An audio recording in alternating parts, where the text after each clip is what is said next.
Purity of Devotional Service is the 5th chapter of the Nectar of Devotion by A.C. Bhaktivedanta Swami Prabhupada.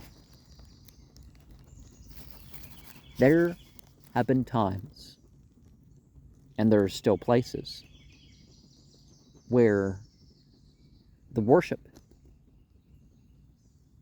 of the general people has been restricted to particular gender or ancestry or ethnic group.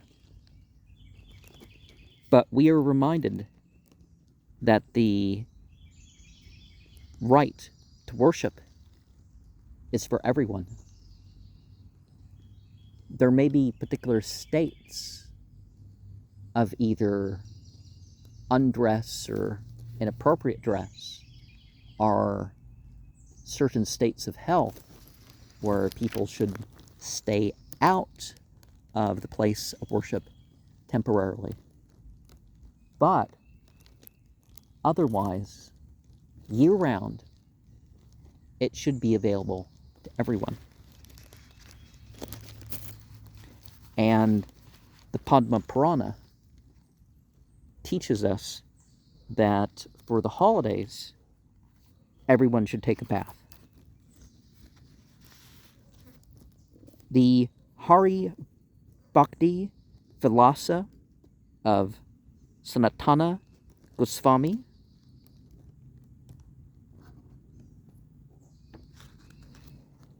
reminds that once one truly becomes an operator for the sake of deity, then you truly become of the priestly class already.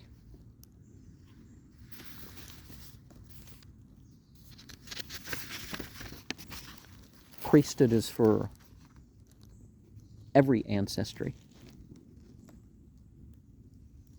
But with priesthood, it's important to follow the regulation of scriptures, being a priest or priestess.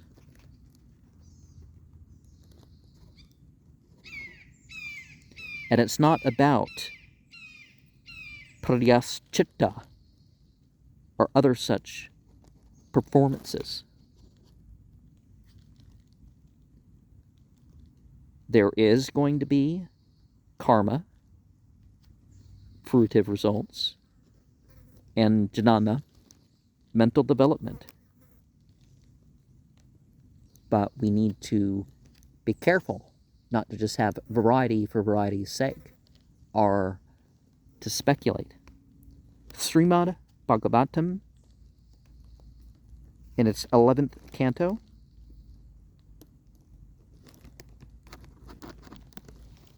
indicates that the qualification is shown through who seeks shelter in divinity, who turns to what are actually the regulative principles. Srimad Bhagavatam 1.5.17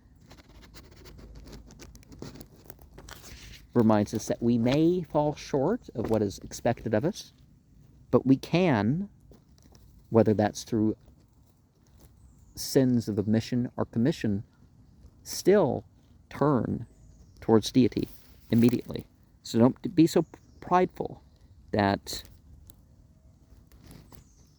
you don't just turn once you notice, right? And the 5th canto of Srimad Bhagavatam reminds us that we may make it about results. I mean, as much as this book's called Nectar, right? As much should we make it about results, then that kind of traps us into the material coverings, or the mental coverings, or whatever, right? Srimad Bhagavatam 11.11.32 reminds us to turn to the instructions, not just to some concept of philanthropy or some aesthetics or some other thing that might please a person, But then you become liberated by that. And there are various types of sacrifices. Tomorrow starts the really big time for sacrifices this time of year, but there are regulations for those sacrifices to be accepted. Same thing with other sacrifices. Srimad Bhagavatam 11.5.37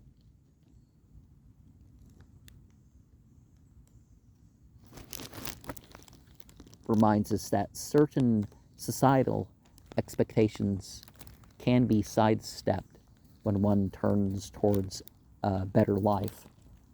The more understandable and agreeable way that people might think of that sort of thing is if you swore to something bad, something wrong, and you don't carry out that wrong. You don't adhere to that claim anymore.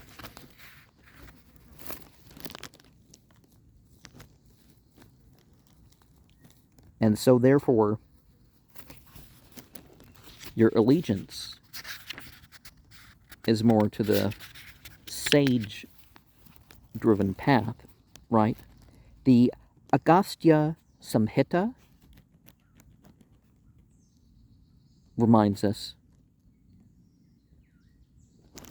that there are principles beyond the principles listed in Scripture. Those who are familiar with an idea that's brought up when people talk about the Zohar is the idea of Scripture like a body. The stories and all that are the clothes. The body's the commandment. But the spirit, that's consciousness. Of course, it doesn't quite articulate as strongly or precisely and unequivocally the idea that the consciousness is the way to get the rest. But certainly the most important thing that we're looking for is that consciousness. That we're giving up on those flaws of our mere personality when we're turning ourselves in surrender to the ultimate causal. The Srimad Bhagavatam in the 5th chapter reminds us that we don't have to worship angels and all that stuff to have these results. They get their energy, they get their power from divinity. That's part of what people mean when they say La ilaha illallah, is that when they testify in that Arabic way, they're denying that anything has its independent power. So there's no other deity, nothing to ultimately astonish you like the ultimate causal.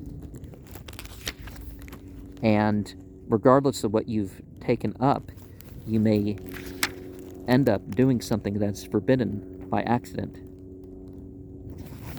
But there is a level of protection for not giving up. Even where the scriptures and the inspired commentary of those sent ones is perfectly preserved, we don't have to know all that stuff. Some of it we don't even have to read. Much less that which has been corrupted, or random spiritual books. The focus is we connect to deity internally.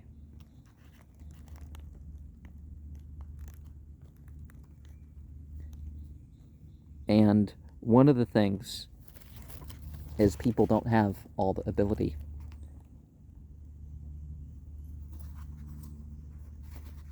But when people give up in doing stuff, it's not just they give up sin, or they give up their societal obligations, that they're filling their life with spirituality, that they're taking on something else, rather than leaving this big void to be filled in unexpected ways. That's why repression doesn't work.